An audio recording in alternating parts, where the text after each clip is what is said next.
अथ पंचमो अध्याय। अर्जुन बोले, हे कृष्ण, आप कर्मों के संन्यास की और फिर कर्म योग की प्रशंसा करते हैं। इसलिए इन दोनों में से जो एक मेरे लिए भली भांति निश्चित कल्याणकारक साधन हो उसको कहिए। श्री भगवान बोले, कर्म संन्यास और कर्म योग ये दोनों ही परम कल्याण के करने वाले हैं, परंतु उन दोनों में भी कर्म संन्यास से कर्म योग साधन में सुगम होने से श्रेष्ठ है। हे अर्जुन, जो पुरुष ना किसी से द्वेष करता है और ना किसी की आकांक्षा करता है, वह कर्म योगी सदा सन्यासी ही समझने योग्य है, क्योंकि राग द्वेष आदि द्वंद्वों से रहित पुरुष सुखपूर्वक संसार बंधन से मुक्त हो जाता है। उपर्युक्त संन्यास और कर्म योग को मूर्ख लोग पृथक पृथक फल देने वाला कहते हैं, ना कि पंडित जन, क्योंकि दोनों में से एक में भी सम्यक प्रकार से स्थित पुरुष दोनों के फल स्वरूप परमात्मा को प्राप्त करता है। ज्ञान योगियों द्वारा जो परम धाम प्राप्त किया जाता है, कर्म योगियों द्वारा भी वही प्राप्त किया जाता है। इसलिए जो पुरुष ज्ञान योग और कर्म योग को फल रूप में एक देखता है, वही यथार्थ देखता है।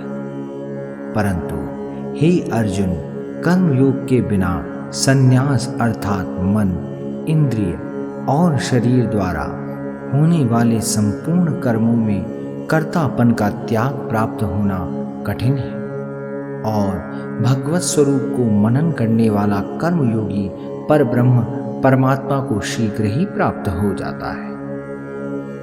जिसका मन अपने वश में है, जो जितेंद्रिय एवं विशुद्ध अंतःकरण वाला है और संपूर्ण प्राणियों का आत्मरूप परमात्मा ही जिसका आत्मा है, ऐसा कर्मयोगी कर्म करता हुआ भी लिप्त नहीं होता। तत्व को जानने वाला सांख्य योगी तो देखता हुआ, सुनता हुआ, स्पर्श करता हुआ, सूंघता हुआ, भोजन करता हुआ, गमन करता हुआ, सोता हुआ, श्वास लेता हुआ, बोलता हुआ, त्यागता हुआ, ग्रहण करता हुआ तथा आंखों को खोलता और मूंदता हुआ भी सब इंद्रियां अपने अपने अर्थों में बरत रही हैं। इस प्रकार समझकर निस्संदेह ऐसा माने कि मैं कुछ भी नहीं करता हूँ। जो पुरुष सब कर्मों को परमात्मा में अर्पण करके और आसक्ति को त्याग कर कर्म करता है, वह पुरुष जल से कमल के पत्ते की भांति पाप से लिप्त नहीं होता। कर्मयोगी ममत्व बुद्धि रहित केवल इंद्रिय, मन, बुद्धि और शरीर द्वारा भी आसक्ति को त्याग कर अंतःकरण की शुद्धि के लिए कर्म करते हैं। कर्मयोगी कर्मों के फल का त्याग करके भगवत प्राप्ति रूप शांति को प्राप्त होता और सकाम पुरुष कामना की प्रेरणा से फल में आसक्त होकर बंधता है। अंतःकरण जिसके वश में है, ऐसा सांख्य योग का आचरण करने वाला पुरुष न करता हुआ और न करवाता हुआ ही नौ द्वारों वाले शरीर रूप घर में सब कर्मों को मन से त्याग कर आनंद पूर्वक सच्चिदानंद घन परमात्मा के स्वरूप में स्थित रहता है। परमेश्वर मनुष्य के न तो कर्तापन की, न कर्मों की और न कर्म फल के संयोग की ही रचना करते हैं, किंतु स्वभाव ही बरत रहा है। सर्वव्यापी परमेश्वर भी न किसी के पाप कर्म को और न किसी के शुभ कर्म को ही ग्रहण करता है, किंतु अज्ञान के द्वारा ज्ञान ढका हुआ है, उसी से सब अज्ञानी मनुष्य मोहित हो रहे हैं। परंतु जिनका वह अज्ञान परमात्मा के तत्व ज्ञान द्वारा नष्ट कर दिया गया है, उनका वह ज्ञान सूर्य के सदृश उस सच्चिदानंद घन परमात्मा को प्रकाशित कर देता है। जिनका मन तद्रूप हो रहा है, जिनकी बुद्धि तद्रूप हो रही है और सच्चिदानंद घन परमात्मा में ही जिनकी निरंतर एक ही भाव से स्थिति है, ऐसे तत्परायण पुरुष ज्ञान के द्वारा पाप रहित होकर अपना वृत्ति को अर्थात परम गति को प्राप्त होते।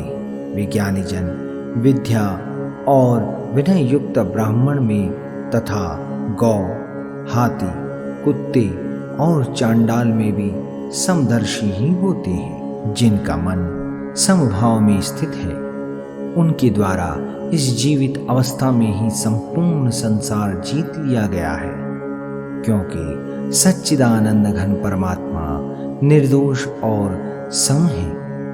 इससे वे सच्चिदानंद घन परमात्मा में ही स्थित है। जो पुरुष प्रिय को प्राप्त होकर हर्षित नहीं हो और अप्रिय को प्राप्त होकर उद्विग्न न हो, वह स्थिर बुद्धि, संशय रहित ब्रह्मवेता पुरुष सच्चिदानंद घन परम ब्रह्म परमात्मा में एक ही भाव से नित्य स्थित है। बाहर के विषयों में आसक्ति रहित अंतःकरण वाला साधक आत्मा में स्थित जो ध्यान जनित सात्विक आनंद है, उसको प्राप्त होता है।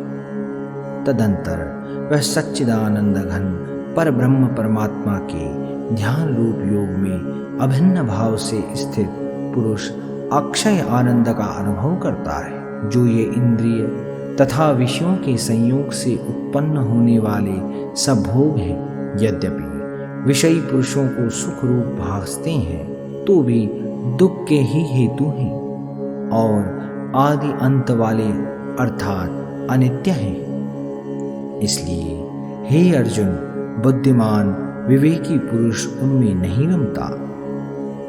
जो साधक इस मनुष्य शरीर में शरीर का नाश होने से पहले पहले ही काम क्रोध से उत्पन्न होने वाले वेग को सहन करने में समर्थ हो जाता है, वही पुरुष योगी है और वही सुखी है। जो पुरुष अंतरात्मा में ही सुख वाला है, आत्मा में ही रमण करने वाला है तथा जो आत्मा में ही ज्ञान वाला है, वह सच्चिदानंद घन पर ब्रह्म परमात्मा के साथ एक ही भाव को प्राप्त सांख्य योगी शांत ब्रह्म को प्राप्त होता है। जिनके सब पाप नष्ट हो गए हैं, जिनके सब संशय ज्ञान के द्वारा निवृत्त हो गए हैं, जो संपूर्ण प्राणियों के हित में रत हैं और जिनका जीता हुआ मन निश्चल भाव से परमात्मा में स्थित है, वे ब्रह्मवेता पुरुष शांत ब्रह्म को प्राप्त होते हैं। काम क्रोध से रहित जीते हुए चित्त वाले पर ब्रह्म परमात्मा का साक्षात्कार किए हुए ज्ञानी पुरुषों के लिए सब ओर से शांत पर ब्रह्म परमात्मा ही परिपूर्ण है।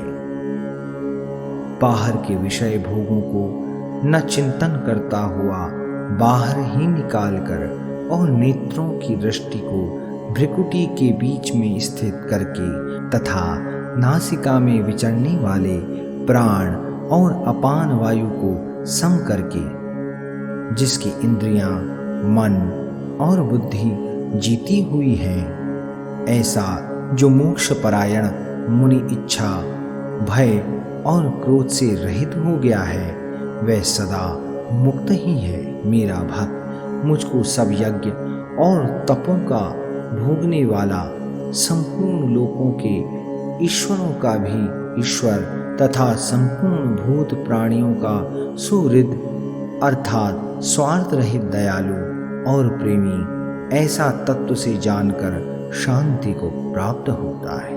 पंचम अध्याय समाप्त। श्रोतागणों, श्रीमद् भगवद गीता के इस पंचम अध्याय के वाचन के दौरान यदि हमसे कोई त्रुटि हुई हो तो इसके लिए हम आपसे क्षमा प्रार्थी हैं। आपको हमारा ये प्रयास पसंद आया हो तो हमारे चैनल सेव्या मार्ट को लाइक, सब्सक्राइब और शेयर करना ना भूलें। साथ ही साथ आपके सुझाव कमेंट बॉक्स में लिखकर हमें जरूर भेजें। अन्य वीडियोस को देखने के लिए आई बटन को प्रेस करना ना भूलें। धन्यवाद। जय श्री कृष्णा।